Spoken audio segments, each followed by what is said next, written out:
Hey, what's good, you guys? Peek out here in Singapore, and man, I just got done with day one of the challenge with August Crenshaw, the capture your clients with live video challenge, and it's revamping who I am and what I'm doing. It's making it better, right? But I gotta say, it's kicking my ass a little bit. So I wanted to kind of jump on here and give you an idea of the kind of transformation I'm experiencing. I'm not giving you all of what she tells you and all of what she's doing because that's between you and her. You need to sign up. I'm serious. Go sign up so she can make you better too. Um, but what I'm doing is I'm finding my voice. I'm kind of hitting my stride a little bit better. That's what a coach does, right? She's been where you are. She's muddled through it herself. She's going to give you nuggets of what she's seen with many of her clients, and then she's going to try and get you to find your voice as well. And for me, I thought I had it down. Man, it could be so much better though. So the beautiful thing about learning in a group situation is I get to hear from everybody else's situations, their own stories, and I get to learn from the different things that they're experiencing, which may leave a nugget or two for me because maybe I've passed where they are at the moment, but the way they're learning at to get better, I could use some help still. So bottom line is, what I want to be is the people's champ. And that's why I titled this episode The People's Champ. I want to be that person that you can come to. You know, that one older sister type that's been there, done that. You ask them for advice. Why? Because you know they've been through it themselves. They know they've seen enough of life that they can articulate what it is that you might be missing and how you can get to where you need to be. And I was having a conversation with a young man yesterday who, a very talented artist based in Europe, and I think it was pure coincidence that I kind of spoke to him. So he has a couple rap albums out there. He is doing pretty well for himself. He goes out and he performs a lot. And basically, all I did was what I do with everybody. If I see something you're doing that's great, I'm gonna give you a compliment because I know how strong an emotion compliments evoke. And it's not because I'm not,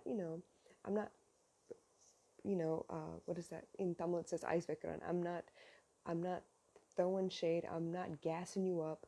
I'm telling you what I honestly feel. And I think there was a lack of honest feedback for people out there. So what ended up happening was I told them, you know, that I appreciate his music. I think he's doing great. I hope he never stops. Keep going. And we started a conversation from there.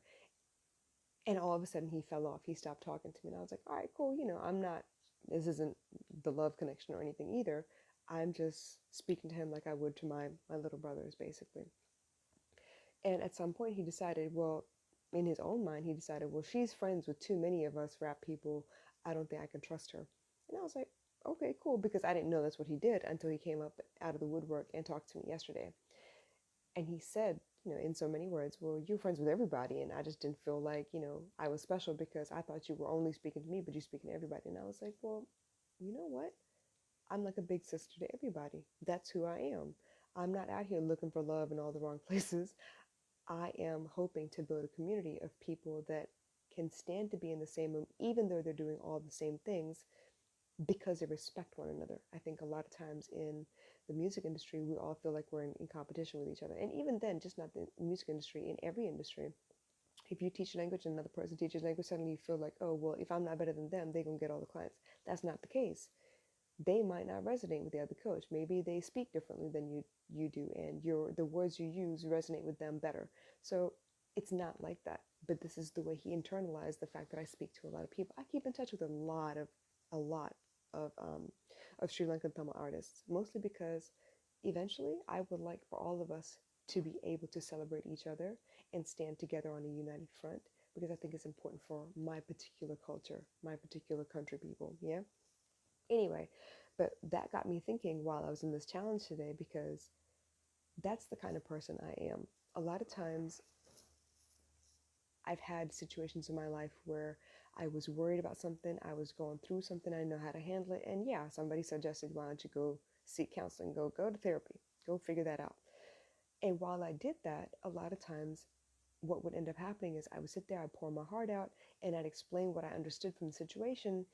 And the therapist would sit there, not really saying much. They didn't have to probe me at all. I was there for therapy, so I would share everything, right? And when I told them how I felt about the situation, why I think I reacted the way that I did, why I think that I was choosing to struggle the way that I was, all those things, I can see 360 around the situation. I can be very logical about what was going on.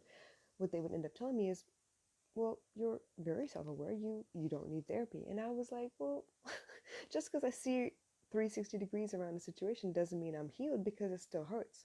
It still affects me. It still throws me off balance. And that's where I decided that, you know what? I'm going to be a coach, because a coach doesn't mean that I sit up on a pedestal and look down on you and I tell you what you can and can't do, what you should be seeing, what you don't see. I get to be in the trenches with you. I get to sit there in the mud with you as you wallow and tell you, hey, you done yet? Because I want to show you something. I've been here too. I've enjoyed the mud on me. I've sat there and enjoyed every piece of wallowing and complaining and being upset. And at some point I was like, okay, enough. I can't do this anymore. What do I need to do to dig myself out of here? To pull myself out of here? And I figured it out for myself. So the fact that I figured it out for myself means that I have an obligation to share it with you. I have an obligation to teach you. And that is what's going to make me the people's champ. I came from where you came. I started where you're starting. I've been there. When you say people's champ, the first thing you think of is Rocky. Why was he the people's champ? Because he didn't have the luxury of all these, high-class trainers. He didn't have the luxury of throwing money at people and buying the best facilities and, training 24 hours a day, because he had a job too. He had to do this in his spare time. He had to work on it in his spare time. While I went to school, while I was working a job, I had to figure out what people were really about. I had to figure out for myself that, people start in different places and people can take different meanings from different situations and they can still get hurt. But somehow or another, they don't know how to pull themselves out of that hurt feeling, because suddenly it trickles down into everything else they do. They spread it. Hurt people hurt people. Why is that? Because it's easier to spread the pain than it is to heal the pain. If I'm mad at my mom because she said something, my baby girl comes up to me and asks me a question at the wrong moment, I'm going to lash out at her and be like, oh my God, what do you want? Instead of saying, yes, babe, how can I help you? And that's wrong, because that's not the intention she came to me with. And that was not an appropriate response to my daughter. But it happened anyway. Now, once it happened, what do? How do I fix it? How do I make sure she understands that I don't have a problem with her coming to me? Because that's what she would understand from that situation, right? Well, I can't come to my mom for nothing because she's always mad about something. That's not what I want. I want her to understand that in that moment, I was weak and I was human and I lashed out and I didn't mean it. But the only way she's going to know that is if I know enough about myself and I understand the situation well enough for me to step down to her level and be like, babe, I'm so sorry. I know I yelled at you, and I know you know I didn't mean it. You know that I love you very much, and I love it when you come and ask me for things, or you come to share with me what you've been working on, whatever art project, whatever, little creation you've put together.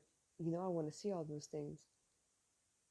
But I also need you to understand that you're not the only person in my life, and I have other things that are happening. And if I get mad at you for a moment, know that I'm going to come back and explain it to you, but please don't be mad at me. Please don't hold it against me while I figure out how to adjust myself so that I can receive all of you at the same time and not lash out. So the reason I want to be the people's champ is because I need you to understand I've been where you've been. And I'm working on being better. And in some cases, I've mastered it. In some cases, no, it still knocks me off balance. But I know what I got to do for me to get steady in that situation. I know the questions that I could possibly ask you so you could figure out how to get steady in your situation, how you can make sense of it all and keep moving forward. That's why I want to be the people's champ. And it's funny how I can sit here and I can say this and I don't have to be on live video to say it. I feel good about that, and it's on my own private business page. And I know some of y'all are slowly finding me and you're coming to follow and you're commenting. I love that. But the ultimate goal is for me to be this way and this transparent and this vulnerable in front of any platform I happen to be on. Now, I do pretty well when I have a guest on live with me on Instagram.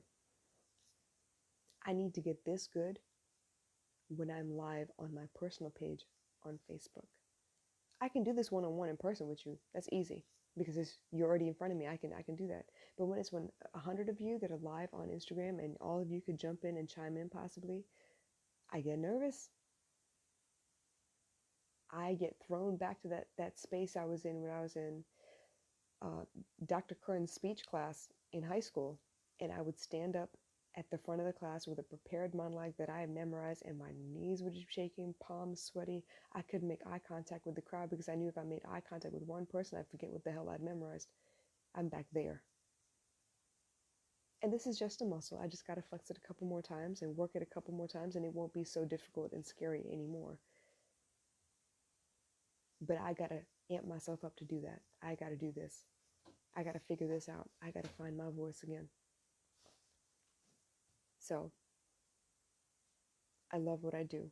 I love talking about emotions. And if y'all are around, please join me at about 12 o'clock Eastern Standard Time on um, on Instagram, 12 a.m. that is, Eastern Standard Time, which is about noon for us over here in Singapore. It's about another hour and a half because I get ready to talk with Lady RJ about emotions again, negative emotions to be specific. This is important to me. I know how much easier your life could be if your emotions, you understood them. You understood where they came from. You understand why you react the way you do. And you know what it means when certain people do certain things. I know how easy it can be. I know how much more peace you will find in your life. And you know what? Ultimately, that's what I want. Peace on earth. This is how I contribute. You got more questions? You got more concerns? Please let me know. Jump on live with me. DM me. Ask me for more information. Hit the notification bell so you make sure that you're following me, that you get notified anytime that I go live. And that includes when I'm live audio on my business page. I love you guys. I want peace for you. And this is the small way that I get to contribute. I'll talk to you again soon.